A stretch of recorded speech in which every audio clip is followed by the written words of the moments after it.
नमस्कार, बहुत बहुत स्वागत आप सब लोगों का जीवन उत्साह न्यूज़ पर। आज फिर मैं आपके बीच में आ गया हूं और आज चर्चा करेंगे उस खास विषय पर जिस पे हमने पिछले कल भी बात की थी। मैं सब लोगों से निवेदन करना चाहूँगा कि आप सब लोग जल्दी से जुड़ जाएं हमारे साथ में। और बहुत ही महत्वपूर्ण चर्चा है। इस विषय पर बात करते हुए मैं बहुत सरप्राइज्ड हूं कि इतने सारे लोगों के कॉल्स आ रहे हैं, इतने सारे लोगों के मैसेजेस आ रहे हैं जो ज्यादातर लोग इस बारे में बात करना चाहते हैं, समझना चाहते हैं। क्योंकि पंचायतों के अंदर सबसे बड़ा विषय यही है कि बीपीएल में किन लोगों को शामिल किया जाए और कैसे किया जाए। आज के इस सेशन में हम कुछ जो पॉइंट्स कल हमने बात किए थे उन पे तो बात करेंगे करेंगे। इसके साथ साथ में उन पॉइंट्स को मैं डिटेल से डिस्कशन करूंगा कि किस तरह से उन पॉइंट्स को हम क्लियर कर सकते हैं और किस तरह से पंचायतों में जो बीपीएल की सूची बनती है उसको हम वेरीफाइड कर सकते हैं, जस्टिफाइड कर सकते हैं। और बड़ा ही इंटरेस्टिंग विषय है। मेरा इस विषय को लेकर बहुत सारे वाइज लोगों से, बुद्धिजीवी लोगों से, कई अधिकारियों से बात हुआ and they all appreciated this topic कि ये एक ऐसा टॉपिक है जिस पर शायद सरकार भी इतनी ट्रांसपेरेंट पॉलिसी बनाने और बताने के बावजूद इंप्लीमेंट नहीं कर पाई है। यानी हम इस बात को ऐसे मान सकते हैं कि बीपीएल में लोग पहले जाते क्यों हैं, इसको आपको समझना पड़ेगा। बीपीएल में लोग कोई सस्ता राशन लेने के लिए नहीं जाते हैं। बीपीएल में लोग उनका मकान बन जाए इसलिए, या फिर उनके बच्चों को नौकरी मिल जाए। अब आप सोच रहे होंगे बीपीएल से क्या नौकरी मिल जाएगी? बीपीएल से नौकरी नहीं, लेकिन जो बिलो पॉवर्टी लाइन है सबसे पहले सरकार उसको ध्यान देती है। क्योंकि देखिए सरकारों का मोटिव क्या है? गरीब आदमी को उठाकर आगे ले जाना ताकि वो आदमी उस गरीबी से निकले और आगे बढ़ जाए। लेकिन गरीब और गरीब होता जा रहा है और अमीर होता जा रहा है। ये इस देश की विडंबना है।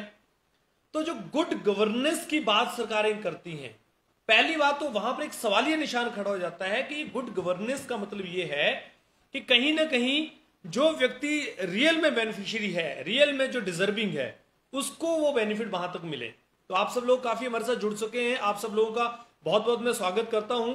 और आज के इस टॉपिक में हम बात कर रहे हैं बीपीएल कैटेगरी को लेकर, जैसे हमने कल भी बात की थी। लेकिन आज के विषय में मैं आपको करीब 3-4 पॉइंट्स पे डिस्कशन करूंगा और फिर उन 4 पॉइंट को मैं डिटेल से बात करूंगा। और उसके साथ साथ में आज मैं आपके कमेंट भी लूंगा। आप जो लोग कमेंट करेंगे वो कमेंट मैं आपको लास्ट के 5 मिनट में उन कमेंट पे भी हम डिस्कशंस करेंगे, उन कमेंट पे भी बात करेंगे ताकि आपके जो सवाल है उनको भी हम ले सकें। तो चलिए मैं शुरू करता हूं। सबसे पहले कल हमने बात की थी कि मैं पहले चाहूंगा कि आप इस लाइव स्ट्रीम को शेयर कर दें ताकि और लोग भी हमारे साथ जुड़ सकें। और बहुत सारे लोग इस विषय पे जानना चाहते हैं। आप बिलीव करेंगे मेरे पास बहुत सारे पत्रकारों के भी फोन आए हैं और उन्होंने कहा है कि इस विषय पर बात करना बहुत आवश्यक है। उन्होंने कहा कि हम भी इस पे बात नहीं कर पाते हैं क्योंकि हम लोगों के ऊपर भी प्रेशर रहता है एडवर्टीजमेंट लेने का, क्योंकि अगर हम कहीं खिलाफ बोलते हैं तो हमें दिक्कत होती है। बहुत सारे पत्रकारों ने आज हमें फोन करके बताया। तो मैं सब लोगों का पहले धन्यवाद करना चाहता हूं जो जीवन उत्साह न्यूज पर विश्वास करते हैं। आप सब लोग भी और वो लोग भी जो जीवन उत्साह न्यूज को कहीं ना कहीं ग्रो करते हुए देखना चाहते हैं। इसलिए आप हमारे चैनल को सब्सक्राइब कर लें, फेसबुक पे फॉलो कर लें और अब इंस्टाग्राम पे भी हमारे वीडियोस को आप देख सकते हैं। अगर आपको जीवन उत्साह न्यूज की खबरें अच्छी लगे तो आप उनको शेयर कीजिए। और जब हम लाइव होते हैं तो आपके पास एक ऑप्शन आता है, thanks for your kind support us by sending stars. आप हमें कुछ स्टार भेजकर सपोर्ट कर सकते हैं, यानी कुछ कंट्रीब्यूशन कर सकते हैं। इस स्टार के माध्यम से आपका एक कंट्रीब्यूशन हमारे पास आता है और उस कंट्रीब्यूशन के माध्यम से हम और बेहतर तरीके से अपनी टीम को डेवलप करने के लिए कार्य करना चाहते हैं और करना चाहते हैं। चलिए जी बात शुरू करते हैं। आज मैं केवल 4-5 पॉइंट पे ही बात करूंगा क्योंकि नहीं तो बहुत लंबा हो जाता है। आप लोग कमेंट करते रहिए बीच में। ऐसे परिवार जिनके पास 2 हेक्टेयर यानी 52 कनाल जमीन, जो जिसको खड़ेत्तर बोलते हैं आप, यानी कि जहां पर कोई घास फूस ही पैदा होती है, जहां पर फसल नहीं होती है या सिंचाई नहीं होती है, 52 कनाल जमीन हो तो वो 52 कनाल से ऊपर जिस आदमी की जमीन है वो आदमी बीपीएल कैटेगरी में नहीं आ सकता। यानी कि उसका क्राइटेरिया यही खत्म हो जाता है। लेकिन अब सवाल ये आता है कि कई बार लोग क्या करते हैं, जमीन के विभाजन नहीं करते हैं लेकिन परिवार को अलग कर देते हैं। इस टॉपिक पे भी मैं आऊंगा, ये बड़ा ही इंपॉर्टेंट टॉपिक और इतना बेहतरीन टॉपिक है ये कि एक व्यक्ति सरकारी नौकरी करते हुए पेंशन ले रहा है और वो उसके बेटे की शादी कर देता है, बेटा प्राइवेट नौकरी करता है, उसका घर अलग कर देता है, घर इन द सेंस के कमरा अलग कर देता है और उसका राशन कार्ड अलग बना के परिवार अलग कराकर उसको बीपीएल में डलवाने का प्रयास करता है। मैं पहले आपको यहीं पर लेकर चलता हूं। देखिए, ये एक बड़ा ही विषय है और इस विषय में आप लोगों को जागरूक होना पड़ेगा।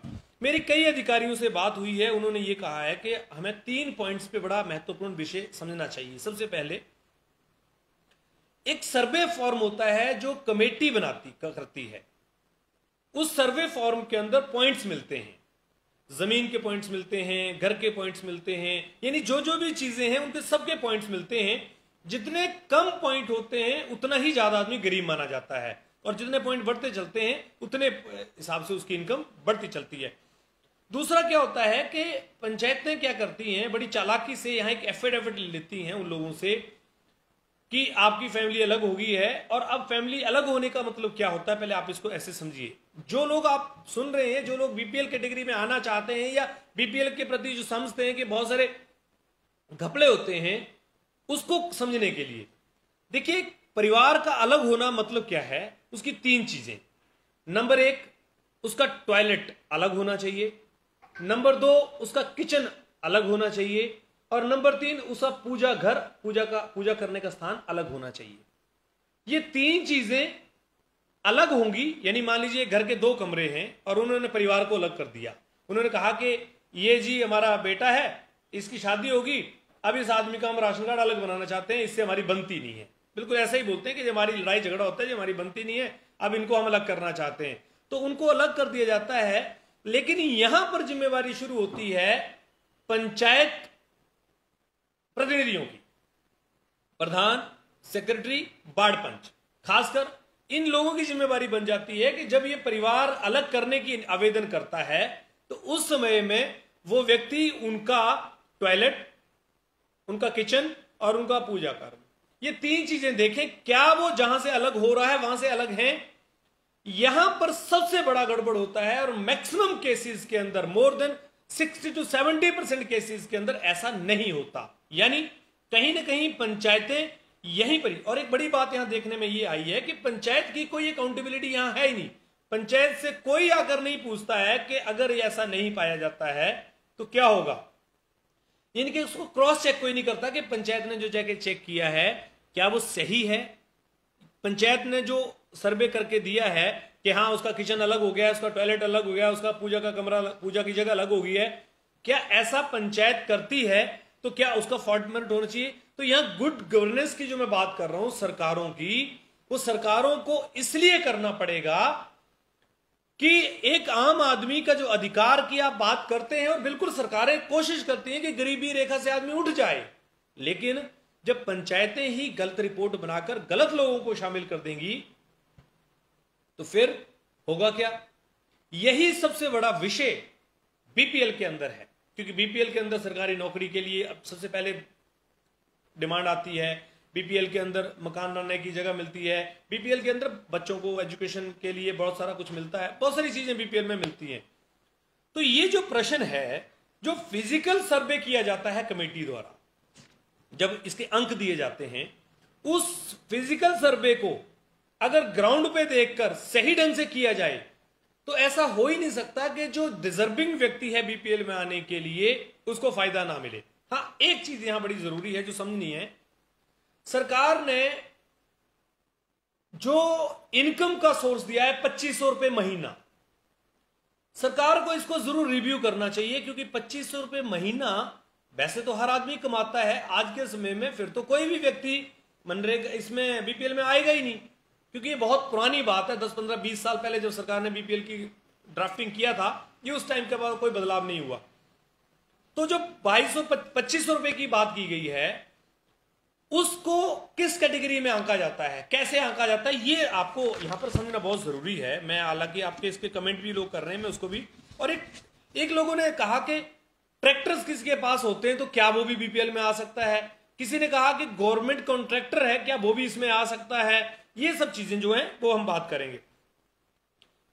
यानी 26 कनाल सिंचित भूमि हो या 52 कनाल जो है वो उस पर 78 जो सिंचित भूमि नहीं है, असिंचित भूमि हो तो वो नहीं आ सकता। ऐसे परिवार जिनके पास रहने के लिए आधुनिक शहरी प्रकार का पक्का बड़ा निजी मकान हो, ये बड़े ध्यान से समझिएगा आप, आधुनिक शहरी तरह का पक्का और निजी मकान, यानी कि आधुनिक का मतलब जिसका एक दिखने में लाइफस्टाइल दिखता हो, क्योंकि मकान का बाहर से पता लग जाता है कितने पानी में है व्यक्ति। अगर आधुनिक शहरी मकान है, पक्का है, बड़ा है, अपना है, तो वो व्यक्ति को बीपीएल कैटेगरी में नहीं लाया जा सकता है। लेकिन एक होता है मकान होना, जैसे किसी व्यक्ति का मकान है, उस पर स्लेट डले हुए हैं, दीवारें कच्ची हैं, तो वो व्यक्ति अगर बाकी कैटेगरीज को फॉलो करता हो तो उस व्यक्ति को कैटेगरी में आने का अधिकार है। कोई व्यक्ति जिसका छोटा सा मकान है, 1 कमरे का मकान है, भले पक्का भी है, वो व्यक्ति भी बीपीएल में आ सकता है। मैंने बहुत सारी जगह ऐसा देखा है जहां पर लोगों ने ये कहा कि जी आपका मकान पक्का है इसलिए आप बीपीएल में नहीं आ सकते। गलत। सर, बीपीएल में आने के लिए पंचायतों को पहले इस बात को समझना पड़ेगा कि अगर एक व्यक्ति ने मकान बनाया, मान लीजिए मैं आपको एग्जांपल देता हूं, एक छोटा सा मकान बनाया 1 कमरे का, उसके अंदर टॉयलेट भी है, और मान लीजिए किसी बुजुर्ग के बेटे ने बनाया, और बेटा वो कमाता था, नौकरी करता था, प्राइवेट नौकरी करता था, उसने मकान बना दिया 1 कमरे का, और भगवान न करे उस बेटे की डेथ हो जाए, तो क्या उस मकान से उसको इनकम आएगी? जी नहीं। तो ऐसे में वो दंपति, बुजुर्ग जो भी व्यक्ति होंगे, वो बीपीएल में आने के अधिकृत हैं, उनको आना चाहिए और पंचायतों को लाना चाहिए। ये एक बड़ा विषय जो है वो यहां पर कहीं ना कहीं हमें जरूर समझना पड़ेगा। मैं आपको इस विषय के साथ में इसलिए भी लेकर चल रहा हूं कि ये विषय कोई छोटा विषय नहीं है। ये विषय कोई आप हल्के विषय में मत लेकर चलिए। ये विषय, मैं माफी चाहूंगा, 1 मिनट जरा मैं आपके कमेंट्स सेक्शन पे ला रहा हूं आपको, ताकि अब कमेंट्स पे भी हम बात करेंगे। इस विषय पे पंचायतों को बड़ा ईमानदार बनना पड़ेगा कि जो लोग डिजर्व करते हैं उनको फायदा मिले। लेकिन पंचायतों में अब फिर वही बात आ गई, वो गंदी राजनीति शामिल हो जाती है जहां पर कुछ नेता अपने चाटुकार लोगों को फायदा पहुंचाने के लिए ये गोलमाल कर देते हैं, जिसकी वजह से एक आम आदमी को फायदा मिलना खत्म हो जाता है। वो आम आदमी को जिसको जरूरत है वो उसको फायदा नहीं मिल पाता है। जिस परिवार के पास 4 पहिया वाहन जैसे car, motor, jeep, tractor, truck या बस इत्यादि हो, वह भी इसमें नहीं आ सकते। अब देखिए, किसी ने मेरे से पूछा था कि ट्रैक्टर वाला व्यक्ति क्या आ सकता है।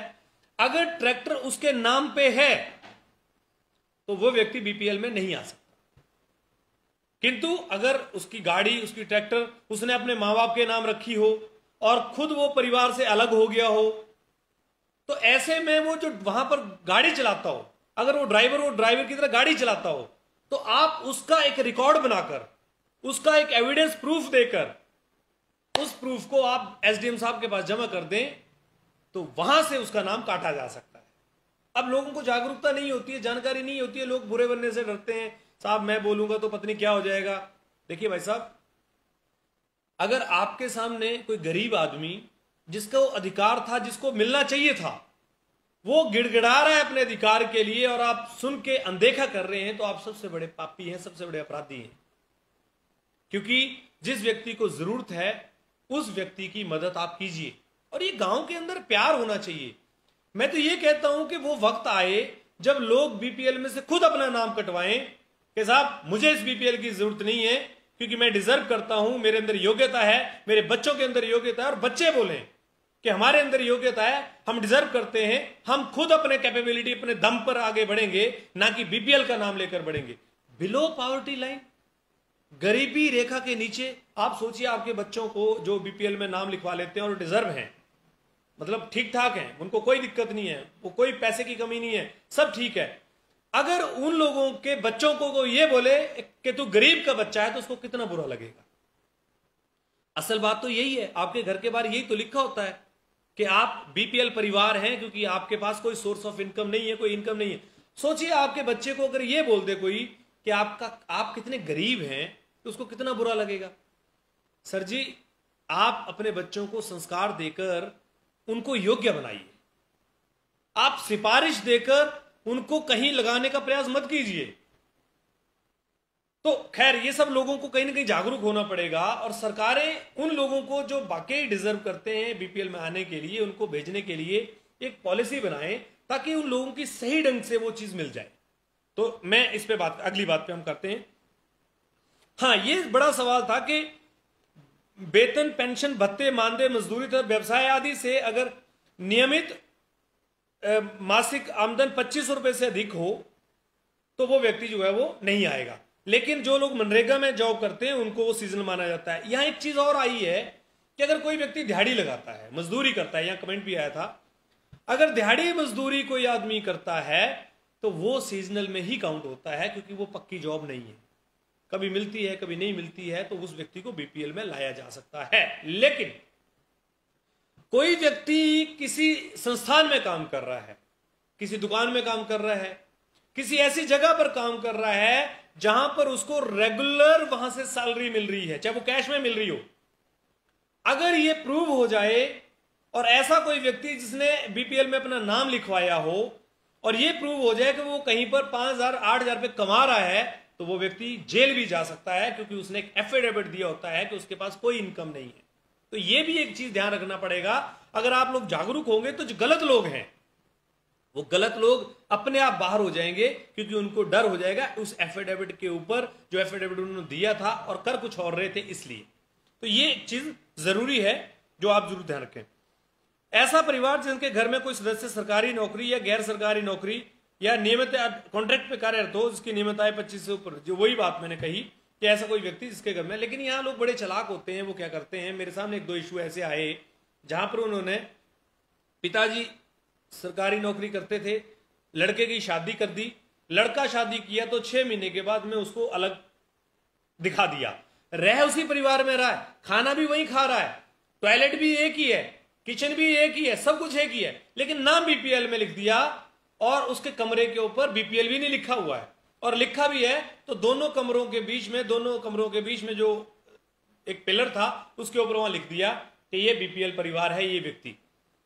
तो ये पंचायतों की जिम्मेवारी बनती है कि पंचायतें इस तरह के कार्य ना करें। उनकी जिम्मेवारी बनती है कि वो जाके ग्राउंड पे चेक करें, फिजिकल चेक करें कि क्या वो जो व्यक्ति वहां पर बीपीएल में नाम डालने की बात की जा रही है वो उसके लिए डिजर्व करता भी है कि नहीं करता है। तो ये पंचायतों की बड़ी रिस्पॉन्सिबिलिटी है, और पंचायतें ही कहीं ना कहीं यहां पर इस गड़बड़ी को अंजाम देती हैं। और ये जो कि ग्राम सभा की बात की जा रही थी, ग्राम सभा में क्या झोलझाल होता है, ये बड़ा विषय जो है वो हम कल डिस्कशन करेंगे कि ग्राम सभा में क्या होना चाहिए, कैसे होना चाहिए और किस तरह से होता है, क्या क्या कार्रवाई किस तरह से होती है और आपके क्या कर्तव्य हैं। ग्राम सभा में जो लोग होते हैं उनके क्या कर्तव्य हैं, क्या ग्राम सभा में ही आपको ऑब्जेक्शन कर देना चाहिए, आपके ऑब्जेक्शन करने के बावजूद भी अगर कोई नहीं सुनता तो आपको क्या करना चाहिए, या आप अपना ऑब्जेक्शन कब तक फाइल कर सकते हैं, कल इस विषय पे भी हम चर्चा करेंगे। अभी मैं आपके कमेंट्स ले लेता हूं और आपके कमेंट्स के ऊपर हम बात कर लेते हैं, क्योंकि कुछ लोगों ने मुझे कहा कि कमेंट्स पे जरूर बात करें। तो आपने बहुत बढ़िया तरह से जीवन उत्साह को प्रेजेंट किया है जी, धन्यवाद आपका। मैं यहां पर थोड़ा सा उन कमेंट्स को लूंगा। सारी प्रॉब्लम जो पंचायत में होती हैं बिल्कुल सही बात है, लेकिन उससे ज्यादा प्रॉब्लम्स होती हैं हम लोगों में। देखिए, आपके सामने जो चीज गलत हो रही है, आप देख रहे हैं कि गरीब आदमी गांव का वो जो डिजर्व करता है बीपीएल में आने के लिए, आप उसके लिए अगर आवाज नहीं उठा रहे हैं तो कहीं ना कहीं गलत है। आप उसके लिए बोलिए कि भाई साहब ये व्यक्ति डिजर्व करता है, इसको लाइए, क्योंकि गांव के लोगों को तो पता होता है ना कौन व्यक्ति क्या है। तो ये ग्राम सभा में जो लोग होते हैं, जो 3, 4, 10 आदमी जो ये नेताओं के चमचे और गुंडे होते हैं, इनका विरोध कीजिए। और कल मैं आपको बताऊंगा कि कैसे इनका विरोध करना है और कैसे आपको अपनी आपत्तियां दर्ज करानी है।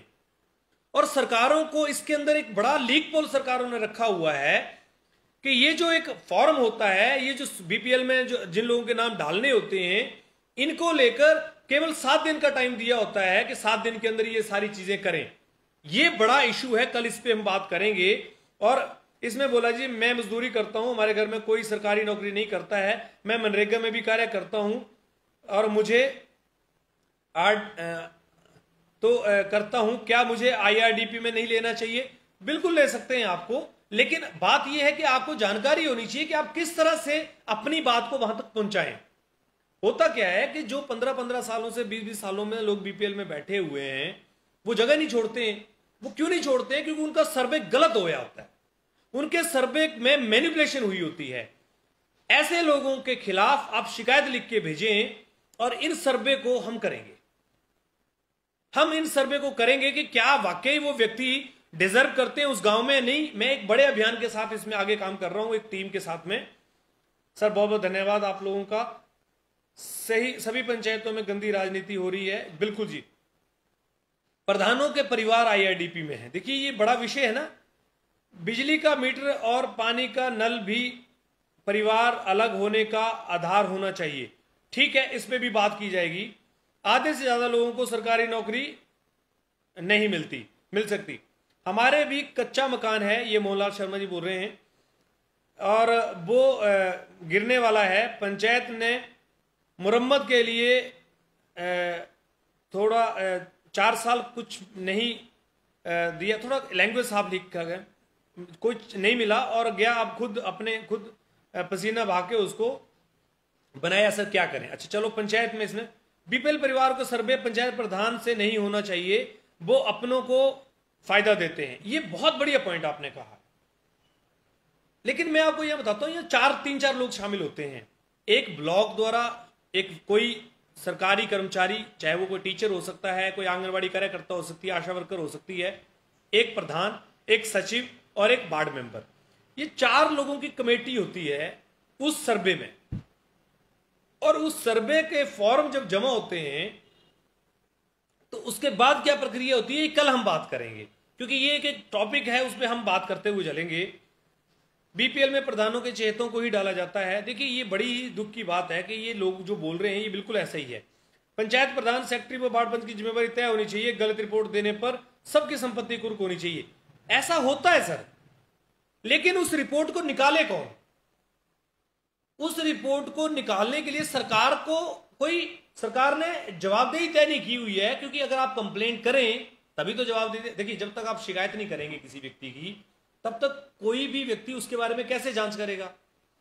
तो ये गांव वालों की जिम्मेवारी बनती है कि ऐसे लोगों को जो आपको लगते हैं सर में नहीं होने चाहिए बीपीएल में और हैं, उनकी जांच, उनकी कंप्लेंट्स आप भेजें, आप उनकी शिकायतें भेजें और उसके बाद उसकी जांच कर दी जाएगी। उसका क्या, किस तरह से उसका फॉर्म है, किस तरह से सब चीजें निकल कर आ जाएंगी, क्योंकि वो सब रिकॉर्ड में। एक चीज जो यहां पर आई है देखने में, ये सर्वे फॉर्म को ये कच्ची पेंसिल से भरते हैं, ये बताया गया है, और बाद में उसमें मैनिपुलेशन कर देते हैं। ऐसा मेरे सूत्रों ने मुझे बताया कि ऐसे भी चांसेस होते हैं कि कच्ची पेंसिल से पहले भर लेते हैं, फिर बाद में उनमें एडिट करके उसको एंटर कर देते हैं, क्योंकि कौन आदमी कितने फॉर्मों को निकलवाएगा। लेकिन सच मायने में देखें तो एक पंचायत में 25-50 आदमी, 60 आदमी बीपीएल में होते हैं। उन 50-60 लोगों के अगर रैंडमली चेक करें, ये गांव के लोगों को संगठित होना पड़ेगा। देखिए जब तक आप किसी सच में ही गरीब आदमी के बारे में नहीं सोचेंगे, तब तक आप कभी भी समाज की नहीं सोच सकते। आपको अपना हित छोड़ना पड़ेगा और उन लोगों के लिए बोलना पड़ेगा जो उसके लिए जरूरतमंद है। यही तो हमारा सभ्यता है, यही तो हमारे संस्कार हैं। तो हाँ जी, ये जो पॉइंट्स आपने गलत सर्वे होता है, बिल्कुल कहा जी। लेखराम राणा जी बोल रहे हैं सर बैंक से लोन लेकर टैक्सी ड्राइवर बीपीएल में हो सकता है। देखिए बैंक से लोन अगर आदमी ले रहा है, उसके नाम पे गाड़ी है, तो वो बीपीएल में नाम आना नहीं चाहिए। क्यों नहीं आना चाहिए? कि 2500 रुपए की इनकम तो वो बैंक का किस्त ही दे रहा है।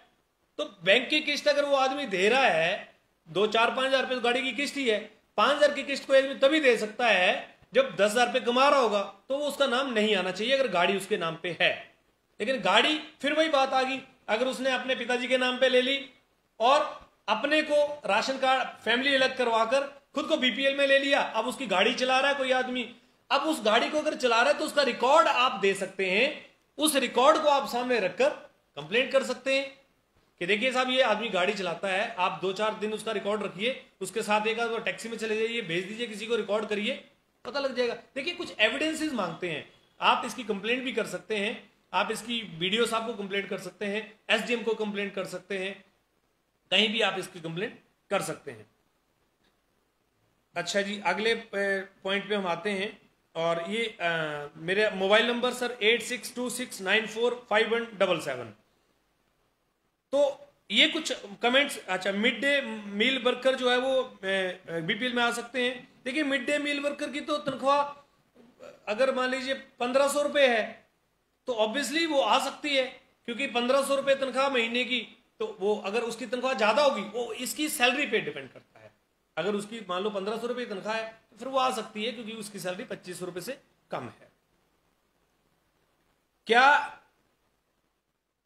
एमडीएम कार्यकर्ता बीपीएल में आ सकते हैं? ये एमडीएम कार्यकर्ता मिड डे मील की बात कर रहे होंगे आप। बिल्कुल जी, मैंने आपको बताया। ये दीपक जी ने सवाल पूछा है और ये अशोक शर्मा जी ने कहा है कि प्रधान सेक्रेटरी जो है अगर गलत सर्वे करते हैं उनकी जिम्मेवारी होनी चाहिए।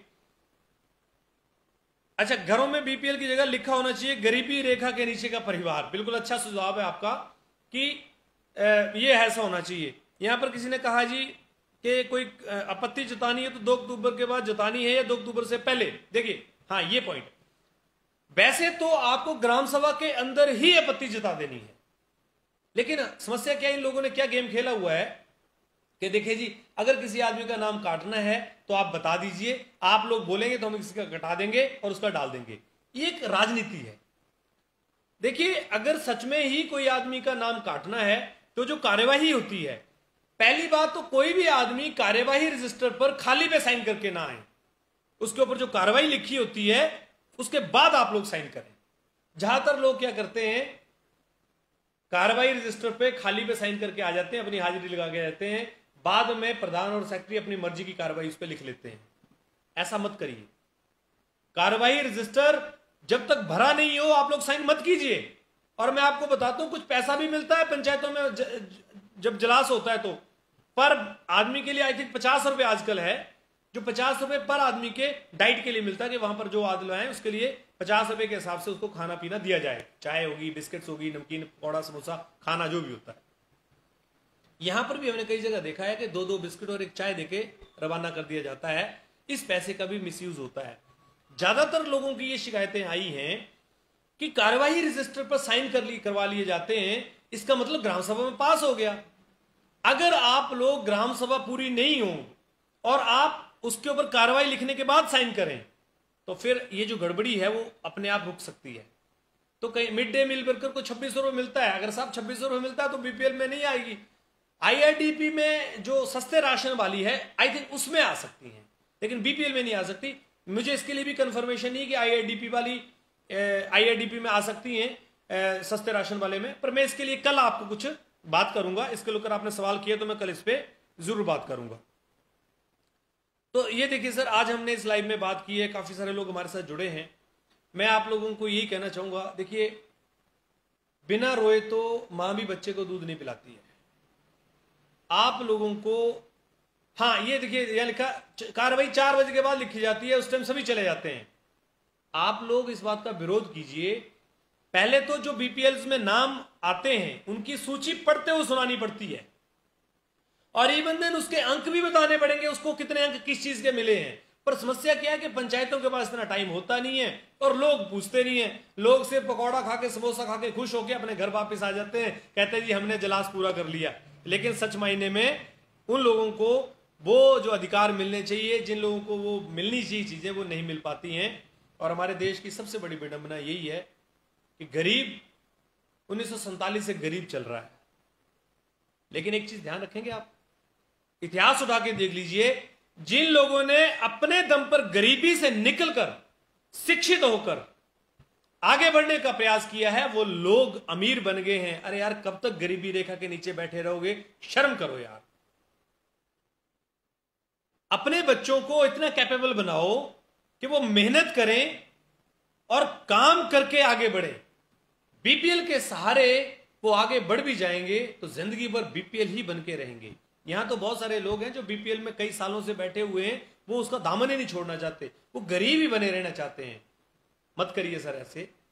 मेरा नंबर है 8626945177 8626945177। पर प्लीज आप कोई मुद्दे की बात हो तभी आप करें। बहुत सारे फोन आते हैं तो आप सोचिए एक दिन में अगर मान लीजिए 100 फोन आता है एक आदमी अपनी समस्या फोन पे बताना चाहता है, 5 मिनट भी अगर एक आदमी लेता है तो शाम तक 500 मिनट, इन्हें करीब करीब 10 घंटे फोन पे नहीं बात कर सकता कोई भी आदमी, और याद भी नहीं रहता है। इसलिए बड़ा अच्छा तरीका हमने बताया हुआ आपको। एक प्लेन पेपर लीजिए, उसके ऊपर एक शिकायत लिखिए, अपना समस्या लिखिए कि टू जीवन उत्साह न्यूज, मेरी ये समस्या है, मेरी ये चीज है, अपनी पूरी बात जो भी लिख सकते हैं आप, अपना नाम, फोन नंबर, एड्रेस आप लिख के भेज दें, ताकि अब हमारे पास आई, हम उसको रिव्यू करेंगे, देखेंगे, उस समस्या को लेकर हमारी टीम आपसे बात करेगी और आगे बढ़ेगी। लोग मुझसे पूछते हैं कि सर आप पॉलिटिकली खबरें कम करते हैं, पंचायतों पे ज्यादा काम करते हैं। मैं आपको ये बताना चाहूंगा साहब, अगर पंचायतें सुदृढ़ हो जाए ना, अगर पंचायतें भ्रष्टाचार मुक्त हो जाएं, तो ये देश सोने की चिड़िया बन जाएगा। अगर पंचायतें सही रोजगार सही तरीके से लोगों को पहुंचाना शुरू कर दें, अगर डेवलपमेंट सही तरीके से कर दें, तो प्रधानमंत्री का राज छोटा हो जाएगा। सर प्रधानमंत्री की शायद इतनी पावर नहीं है जितनी कि एक पंचायत में प्रधान की होती है, सेक्रेटरी की होती है, वार्ड पंच की होती है। पर इनका इस्तेमाल अगर गलत तरीके से करेंगे तो कहीं ना कहीं असर होगा। तो आपके कमेंट्स पर मैंने आपको दे दिया है। अब ये कमेंट्स बहुत लंबे करता जाऊंगा तो बहुत लंबा टाइम निकल जाएगा, लेकिन मैं आपको धन्यवाद सर। बिल्कुल मैं बिलासपुर में भी जरूर रहूंगा, बट क्या करें, अकेला व्यक्ति जिंदगी में कुछ ज्यादा बड़ा नहीं कर सकता। इसलिए आप लोगों का साथ मांगता हूं, आप लोगों का सहयोग मांगता हूं कि आप लोग जुड़िए, आइए साथ में जागरूक करेंगे लोगों को। और जल्दी मैं आप लोगों के लिए बड़ी खुशखबरी देने जा रहा हूं, बहुत बड़ा मैं एक रेवोल्यूशन आपके लिए तैयार कर रहा हूं। जल्दी ही 1 महीने के अंदर अंदर आपके बीच में उसकी घोषणा करूंगा मैं। मुझे पक्का विश्वास है कि आप हमारे साथ उस अभियान में जरूर हिस्सा लेंगे। और यही तो एक जिम्मेवारी है हमारी, मेरी अकेले की जिम्मेवारी नहीं है, हम सबकी जिम्मेवारी है। और मैं अकेला कुछ कर भी नहीं सकता, क्योंकि अगर मुझे पूरे हिमाचल प्रदेश के अंदर 100 रिपोर्टर रखने पड़ जाएं सर, तो मैं सरवाइव नहीं कर पाऊंगा। क्योंकि 100 रिपोर्टर्स को अगर मैं 5-5 हजार रुपए सैलरी भी देता हूं तो मुझे 5 लाख रुपए महीने का सैलरी देना पड़ेगा। और वो 5 लाख रुपए सैलरी देने के लिए मुझे फिर उन चोर और बेईमान लोगों के हाथ जाकर फैलाने पड़ेंगे कि मुझे ऐड दे दो। इसलिए मैं कह रहा हूं कि मुझे 100 और 500 रिपोर्टर्स की आवश्यकता नहीं है, आप लोगों की आवश्यकता है। अपने घर बैठे कुछ भी काम करते हो करिए, हमारे साथ जुड़िए। मैं आपको यकीन दिलाता हूं, आपको जीवन उत्साह न्यूज एक ऐसा चेहरा बना देगा जो आपके आसपास के 10 गांवों में आपको लोग जानेंगे, पहचानेंगे, लोग आपको सल्यूट करेंगे, क्योंकि आप समाज के लिए बोलते होंगे। आप सरकार के खिलाफ जरूरी नहीं है बोलें, लेकिन सरकार की कमियों को सरकार को जब तक नहीं बताएंगे तब तक बात नहीं बनी। बीपीएल की बात पर हम आगे भी बात करते रहेंगे, 1 या 2 दिन छोड़ के किया करूंगा, क्योंकि ऐसा ना हो कि आप रोज बोर हो जाएं। कल किसी और टॉपिक पे बात करूंगा, लेकिन बात करूंगा भ्रष्टाचार से जुड़ी हुई, बात करूंगा हर उस व्यक्ति के अधिकार की जो व्यक्ति मारा मारा फिर रहा है अपने अधिकारों के लिए।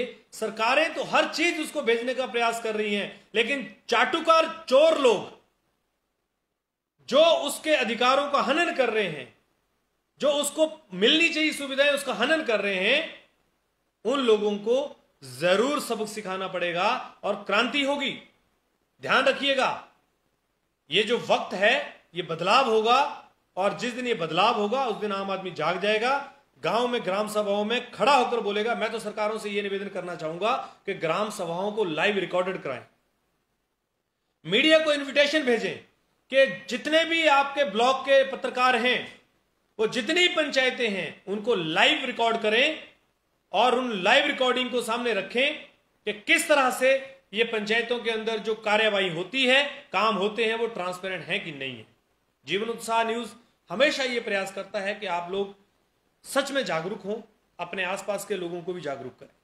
आप सब लोग इसी तरह से बने रहिए। बहुत सारे लोगों ने और भी कमेंट किए हैं, आप लोग ने कहा कि जीवन उत्साह न्यूज को आप पसंद करते हैं, बहुत बहुत धन्यवाद। कुछ लोग तो जीवन उत्साह न्यूज को फ्रॉड और ब्लैकमेलर भी बोलते हैं। कुछ लोग इसके साथ इसलिए भी जुड़े हैं क्योंकि उनको पता है कि बात उनके विश्वास की है, और कुछ लोग हमें इसलिए भी गलत बोलते हैं क्योंकि उनको अभी तक जानकारी नहीं है। उनके किसी जानकार, किसी परिचित की खबर हमने उठाई होगी। मैं उनसे भी कहना चाहूंगा, सर आप नाराज ना हो, हम आपके हित की ही बात कर रहे हैं। हम अपने हित की बात अगर कर रहे होते तो शायद इतने बड़े स्तर पर हम नहीं बोल पाते। तो मैं आपको एक ही बात कहना चाहूंगा, बीपीएल को लेकर सर आपने बोला है but you are not clear and complete your issue regarding BPL. Sir BPL का इशू इतना बड़ा है, ये एक दिन में खत्म नहीं हो सकता। तो मैं अगर पूरा दिन रात लगा रहूंगा तो भी नहीं, एक एक पॉइंट्स पे हम करते जा रहे हैं। मैं आपको लगातार 1-1.5 महीने के अंदर बीपीएल के बहुत सारे टॉपिक्स दूंगा, एक एक पॉइंट पे, एक लाइन पे। जैसे आप, मैं आपको बताता हूं, एक पॉइंट लिखा है, जिस पॉइंट में लिखा है ग्राम सभा बैठक की तिथि 7 दिन पूर्व बीपीएल सूची की समीक्षा के लिए किए जाने का नोटिस ग्राम पंचायत द्वारा जारी किया जाएगा और इसे सर्वसाधारण की जानकारी हेतु ग्राम पंचायत के नोटिस बोर्ड पर भी लगाया जाएगा।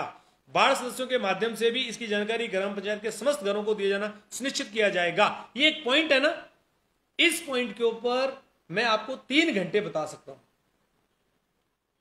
तो मैं आपको डेली एक एक पॉइंट पर लेकर चलूंगा, ताकि आप लोग एक दिन में सब कुछ नहीं सीख पाएंगे, लेकिन एक एक पॉइंट रोज जब आप आधा घंटे के लिए समझेंगे तो धीरे धीरे आपके अंदर नॉलेज हो जाएगा। बाद में फिर ये रिकॉर्डर रहेगा, आप कभी भी सुन लीजिए।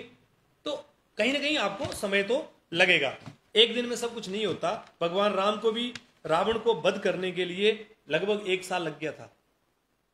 तो ये तो इतना बड़ा दैत्य है करप्शन, जिसको मारना मुझे लगता है कि भगवान के वश की बात में भी नहीं आज के समय में। क्योंकि कोरोना जैसी महामारी भी देखिए ऐसे राक्षसों का कुछ नहीं बिगाड़ पाई। तो आप समझ सकते हैं जो लोगों का हक मारते हैं, मैं उनको राक्षस इसलिए कह रहा हूं कि लोगों का हक मारते हैं, गरीब आदमी की बद्दुआएं लेते हैं। और मैं उन लोगों को बोलना चाहूंगा जो सब कुछ सर्व संपन्न होने के बावजूद भी किसी गरीब आदमी का हक मार लेते हैं, प्लीज मत करिए ऐसा। अरे किसी गरीब की बद्दुआएं लगेंगी आपको, ऐसा मत करिए। तो चलिए आप सब लोग इस तरह से बने रहिए हमारे साथ में। जीवन उत्साह न्यूज का ये प्रयास हमेशा रहेगा कि आप लोग जागरूक हों, और इसी जागरूक के बीच में जो है वो कहीं ना कहीं हम आगे बात करते रहेंगे। किसी ने सवाल पूछा है बीपीएल और आईआईडीपी में क्या फर्क है, इसको मैं पर्टिकुलर टॉपिक ले लूंगा और इस टॉपिक में बात करता हूँ। सारे कमेंट्स मैं आपके लगातार बात करता रहूंगा। बहुत काम है मेरे पास, बहुत समय है, लेकिन आप सब लोग जागरूक हो जाइए, अपने परिवार को भी जागरूक कीजिए, अपने बच्चों को भी जागरूक कीजिए, और बच्चों के अंदर ये संस्कार लाइए कि उनको बीपीएल की बजाय अपने गुणों से कामयाब होना है। अगर अपने गुणों से कामयाब होंगे तो ये हमारे समाज के लिए अच्छी बात, अच्छा मैसेज होगा। बने रहिए इस तरह से जीवन उत्साह न्यूज के साथ में। हमारे चैनल को आप सब्सक्राइब कीजिए, यूट्यूब पे, फेसबुक पे आप फॉलो कीजिए, और इंस्टाग्राम पे भी अब हमें फॉलो कर लीजिए, और हमारे इस लाइव स्ट्रीम को ज्यादा से ज्यादा लोगों को शेयर कीजिए ताकि लोग भी जागरूक हो सके। बहुत बहुत धन्यवाद आपका।